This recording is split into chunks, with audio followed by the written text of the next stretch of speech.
Okay, so relaxing, deepening your breathing, softening your body in the chair. Just let it support you. Let the feeling of breath and body become one. Let the softness of the love in the room surround you, enfold you, and bring you deeper into that space of you, that beautiful, angelic soul that came here to this planet, this Garden of Eden, to reawaken the light, to reawaken the hearts of humanity, to give and receive love, and to know the depth of your spiritual lineage, reaching backwards and forwards in time to the other side of the veil, to be enveloped by the honoring and the timeless love of Kryon.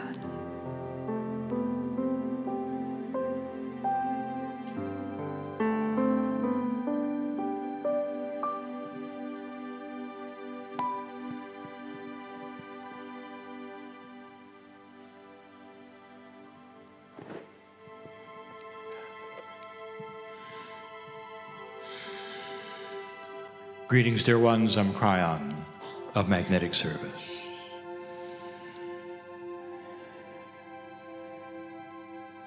This morning I said I know who's here. I also said I know where I am. I would like to speak to those in the chairs once again. There's going to be two subjects tonight. Neither one of them will be that long. But first, I want to talk to you who live here. We find ourselves in what you would call Eastern Canada. And the attribute of this place is well known. And that is, it gets cold here. If you have followed my channeling, I have told you about the cycles of the planet and the fact that you are beginning one now. The climate change that you see is absolutely normal. It is not something that this planet has brought upon itself through things that it has put in the air. I'll say it again. The things you put in the air are liable to kill you, not the planet.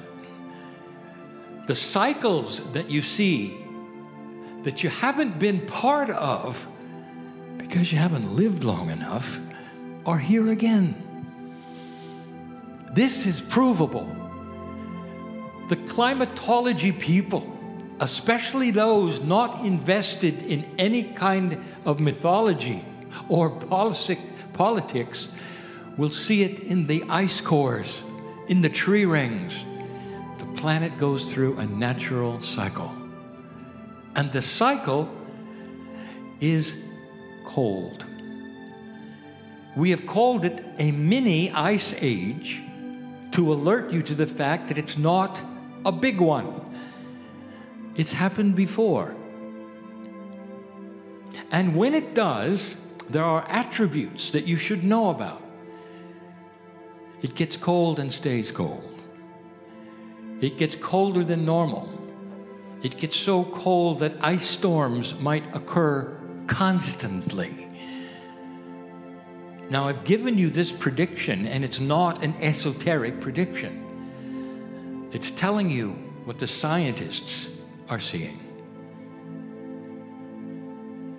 and yet there's very little action. We've given you some advice because we know it's coming here. Now you can wait 15 to 20 years to say Kryon was right, we should do something. Or you can start now looking at this. It's an irony that hydro, the way you make your electricity itself, is going to be the thing that's going to make your grids fail. Freezing ice will stop the grid. Failures that cannot be resolved in a day or 2 or 3. Power lines that go down and cannot be restored because an ice storm lasts for a month. Is it possible? Yes. This will not be the end of this city. It's simply a cold time. If you prepare for it, dear ones, you'll be fine. Already, you have so many things in place. Tunnels that take you between buildings. Trains that will take you safely from one place to another, no matter what the weather. But what are you going to do about the fact that your grids will fail? There's a number of you who are locals here that have seen this very profoundly. That when you'll have specifically an ice storm, you can't go anywhere. Freezing rain will not let you walk on the sidewalk. You have only one option: stay put. What if that sustained itself over a week or so and the electricity went out? Do I have to paint a picture? You must change the way you make electricity. Dear ones, it's here. It's already here. It's on the planet. It's been invented. I challenge those listening to this who live in this area or the provinces that are around you. Listen to this. There are ways of making electricity, not hydro, that are only for city blocks or neighborhoods. So that if one fails, you can simply get your way next door. You won't have to wait for the utilities to bring hydro back, because they can't, and they won't be able to. It will be beyond the technology to restore this during an ice storm, during freezing rain. But you always get next door. We've also said this: although it may be against your laws to use a wood-burning stove, there is no law against using one during the emergency. So you can own one and not use it and still be lawful. I would encourage you to own a wood-burning stove. Do you understand what I'm saying? It's coming. And what is coming is so beautiful for Gaia.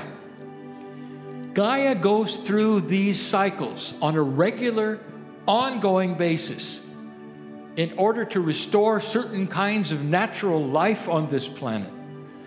You may think the reefs are dying and that you're responsible, until you look at a cycle before humans were here and the reefs died before the cycle.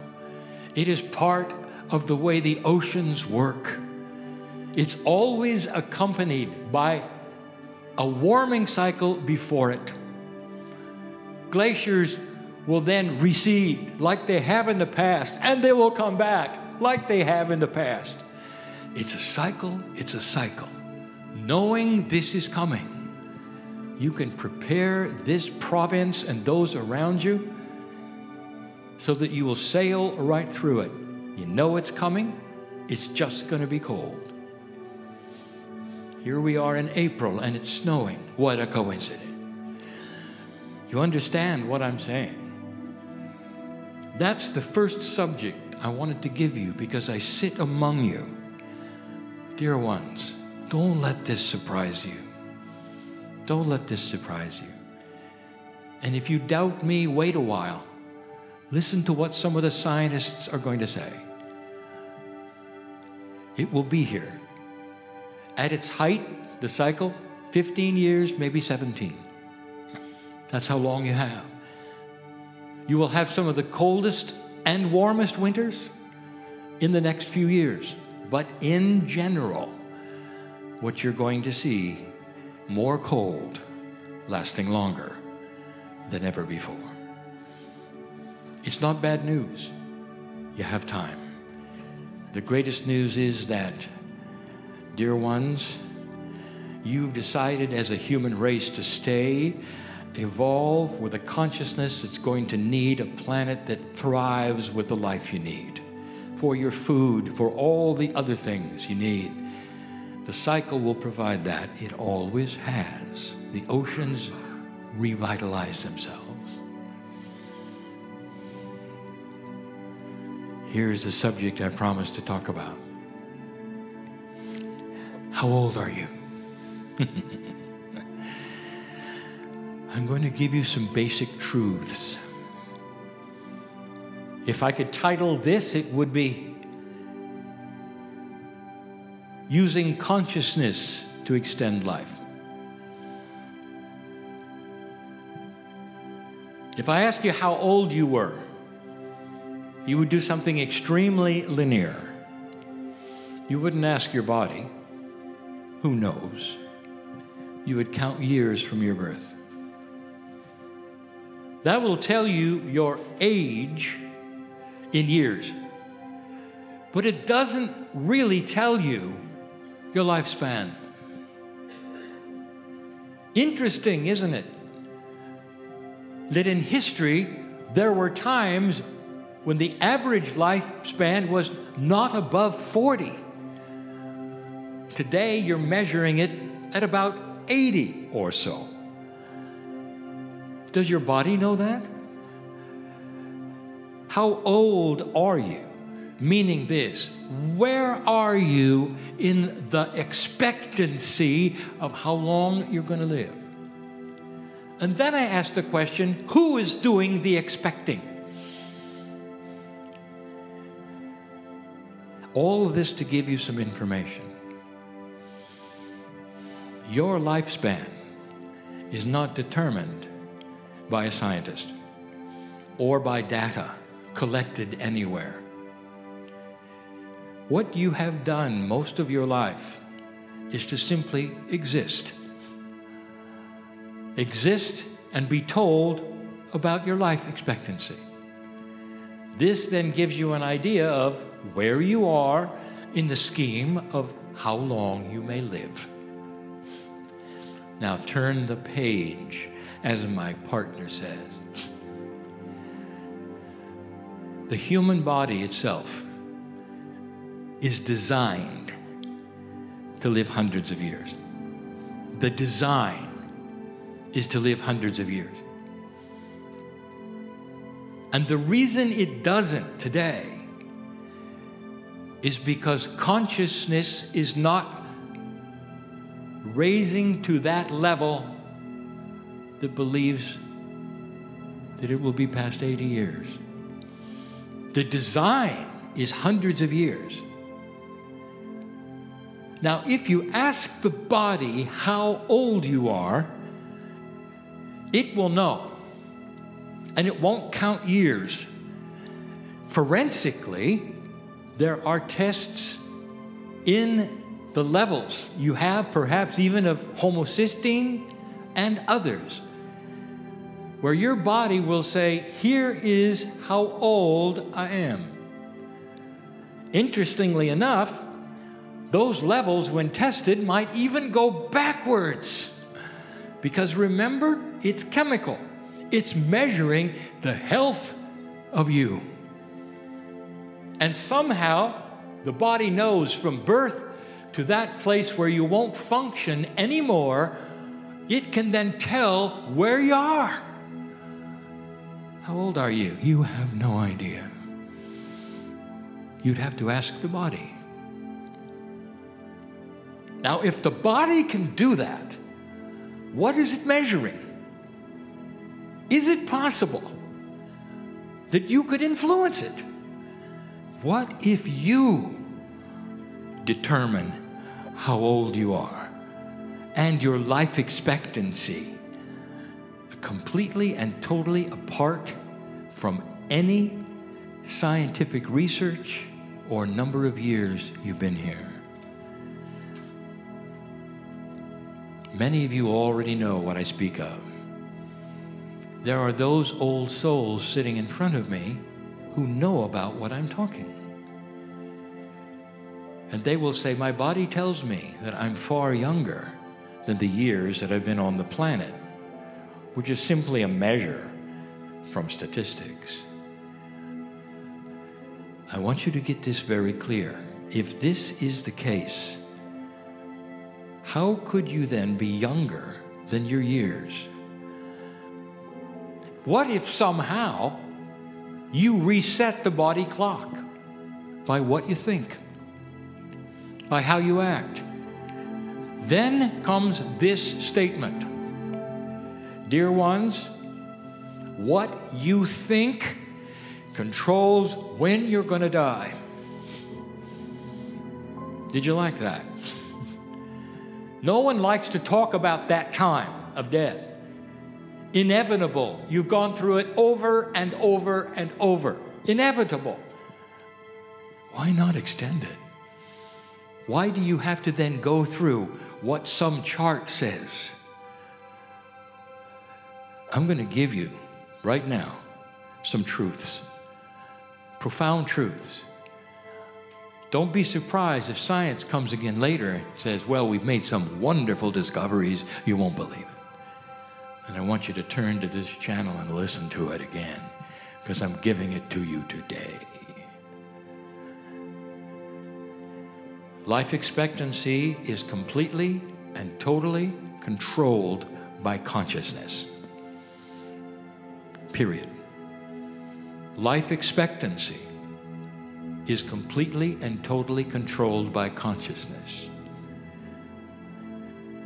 There will be the ones who would argue, and they say, why is it that you think, Kryon, that you can think your way past disease? What you think has nothing to do with what a human might catch along the way. A disease that might attach themselves to you in a place where there are certain diseases that are everywhere. You're not getting it if you are one of the intellectuals who will give me that argument. What if I told you this? I'm going to give you 4 things to think about that can change your life expectancy. What if I told you this? That a higher consciousness human being will not catch the disease because the cellular structure will see it coming, will know what to do about it. It will not attach itself. Is that too much? So you see, consciousness has everything to do with disease. When you speak of healing, how do you explain some things that you see all over the planet? How do you explain the spontaneousness of healing, the remissions that happen so fast where disease just goes away? Could it be that the consciousness of the human being in a moment of sacredness says, I don't want this to be this way, I want to stay, and the whole body obeys it? And the disease goes away. Did you ever think that those miracles were self-created by the human being? What power you have in the way you think. Number 1, who are you? You are a product, often, of what your parents said you were, who they said you could be or not. So many of you came from wonderful upbringing, and many of you did not. What did they tell you? Before you had any choice, what did you see? What did you experience that would give you an idea of who you are? Were you told you could do anything? Were you told you could do nothing?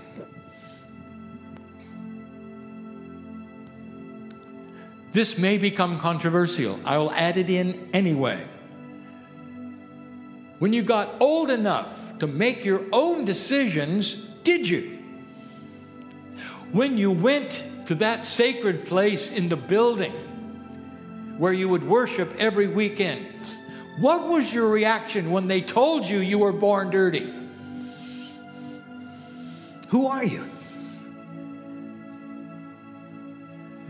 Do you believe you came here to suffer? Do you believe that suffering is what God wants you to do? If you do, that's what you were told. Many of you awakened into self-awareness and started figuring it out yourselves. Well, it's not exactly as I was told at all. My parents, they didn't tell me that I could do this. Wow. And here I am doing it. Some of you have healed your own bodies. Wow. Who told you you could do that? Your body will react. Listen. There's somebody who needs to hear this right now. Right in this room. Your body will react to who you think you are. If you're nothing, you won't be with us that long. If you're here to suffer, your body hears that and says, well, it's time to suffer. Who are you, really? Who are you? What if you could sit up and say, I am magnificent. I'm a creature of the central source. I have a soul in me that's going to last forever. That's who I am. And I'm going to be here as long as appropriate. Body, are you listening? And then the body starts to have more energy. The body listens to you. You might actually hear a meeting in your cells going, did you hear that? We can live a lot longer. Did you hear that? That fear, the disease, that's crazy. It's not coming. Did you hear that? We can chase away what is bothering us because the human is in charge. The sacredness of you is in charge of you. That's the basic truth. That's number one. Who are you? If you're anything but magnificent, dear ones, why? Who told you? Think about it. Who told you that you are not magnificent? And you will say, well, it's somebody I trusted. Maybe they didn't know. Maybe they still don't. I want you to sit there and listen and understand this is real. Number two.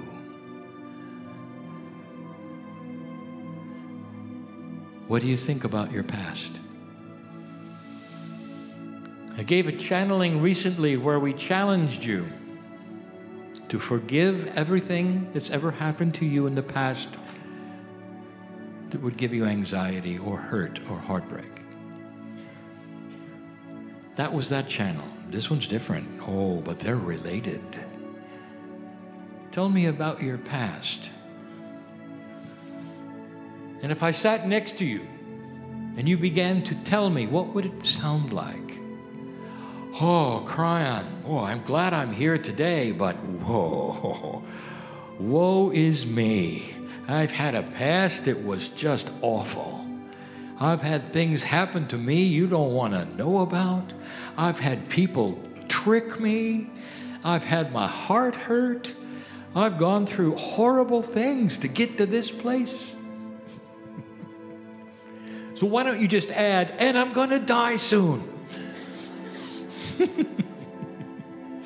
Because you will. Sooner than you should. That's the point. If I say, tell me about your past, you say,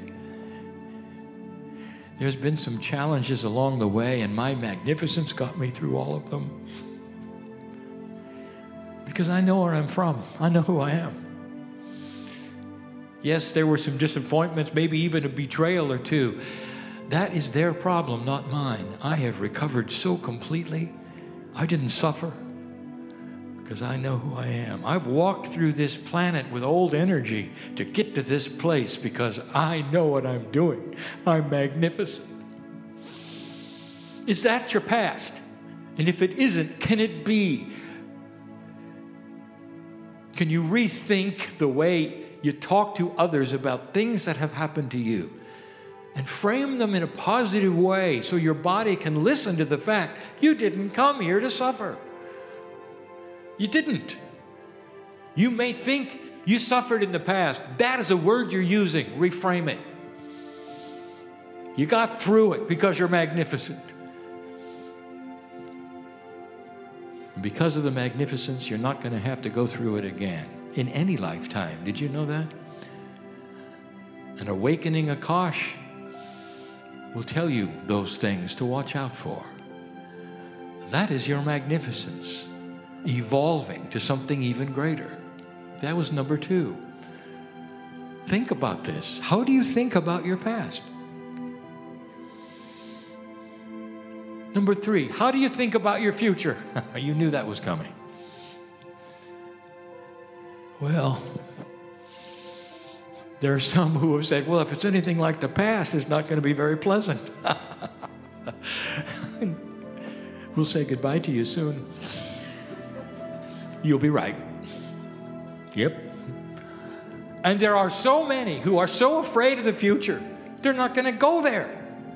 They are targeting with consciousness every cell of their body and saying, well, we probably shouldn't be here. And your body is listening to everything you say. Do you know the future? Of course not. But can you send light in front of you on that railroad track you see of every day? Can you put light there so that all you see is light? Tomorrow, what are you going to have? I have light. And the next day, I'm not there yet. But tomorrow, I have light. And when I get up the next day, I'm going to have light. Because I am a light worker and I'm magnificent. And I spread light wherever I walk. That's who I am. And my future will reflect that. And the body's going to go, wow, with that, you're going to live a long time. Let's all cooperate. Your DNA is programmed to listen to consciousness. Did you hear that? The genes that the DNA makes are programmed to listen to you. What are you telling them about your future? Is it fearful? Are there ways that you can frame that which you say about even the things that come at you which are perhaps the most challenging, that you could reframe them in a way that says, and I'm going to walk right into it with my light and come out the other side just fine. I'm going to be here a long time. Let me tell you what happens internally with a cellular structure that's advanced enough to be listening to a higher consciousness. Let me just tell you. Inside there is a system, a process. It even involves the immune system. that is going to start changing and hardening. That's where the disease will not attach to you, because it knows you're going to be here and you have work to do. It knows you're working in the light, and it knows that's why you're here. An entire cellular structure that knows what you're thinking and saying and will extend your life years past what any doctor says.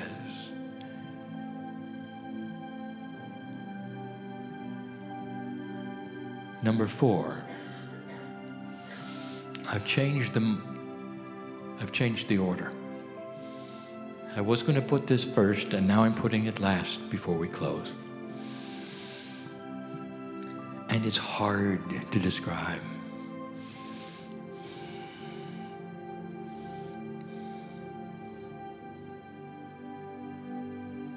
When I sat in Hawaii some months ago, I told you of the grandness and the beauty of the teachings of the Pleiadians. I told you of a teaching wheel they had, just a template they used to teach the basics of humanism, of life. And one of the 5 spokes of the teaching wheel had to do with life extension. And it hides because you don't expect it. I told you that the children, we didn't spend a whole lot of time on that, but as you got older, you did. How do I tell you this? I once channeled that of the things that pass through the veil untouched, one of them is laughter. If you get to the other side of the veil, do you laugh? Constantly. In your own way.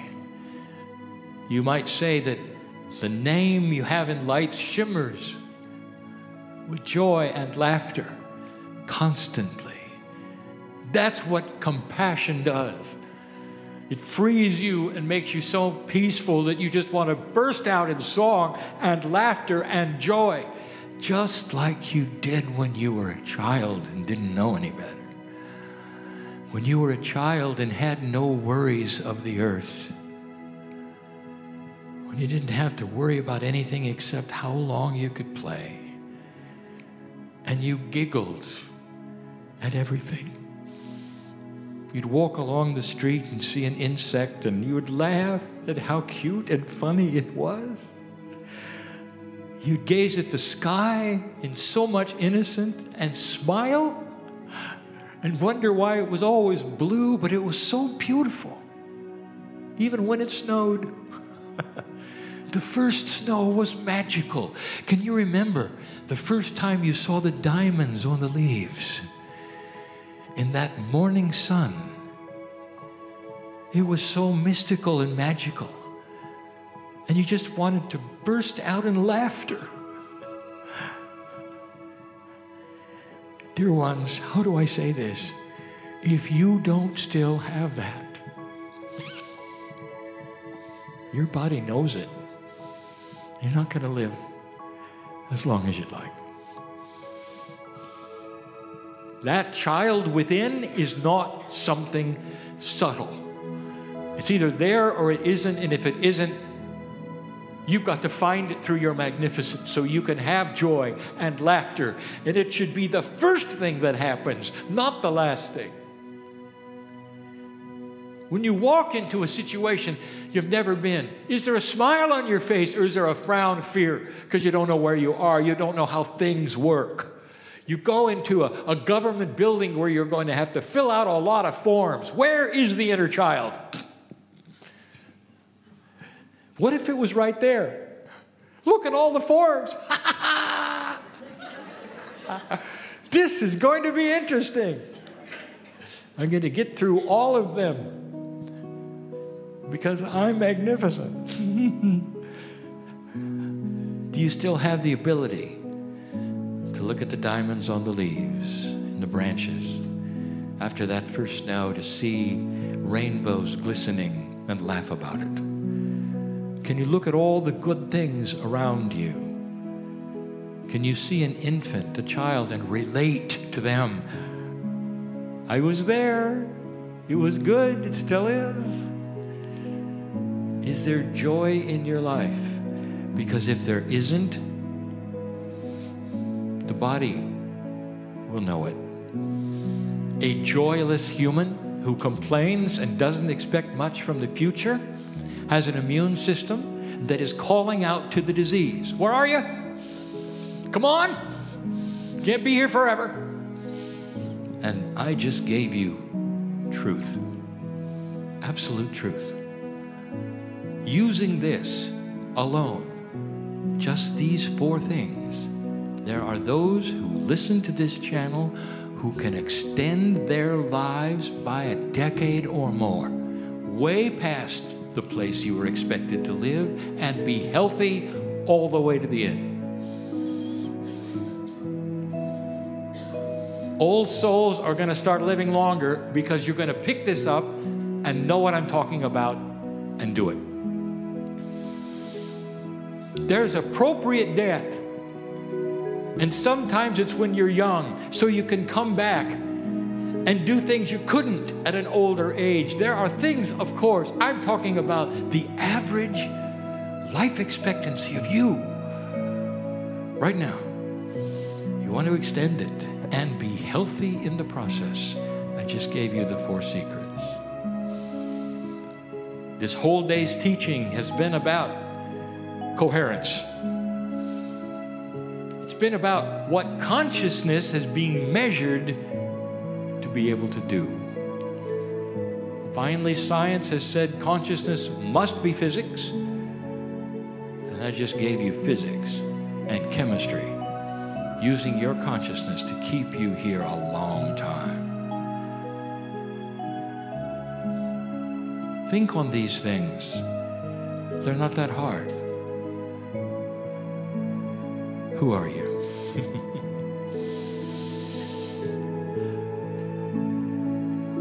Dear ones, these are the teachings of the Pleiadians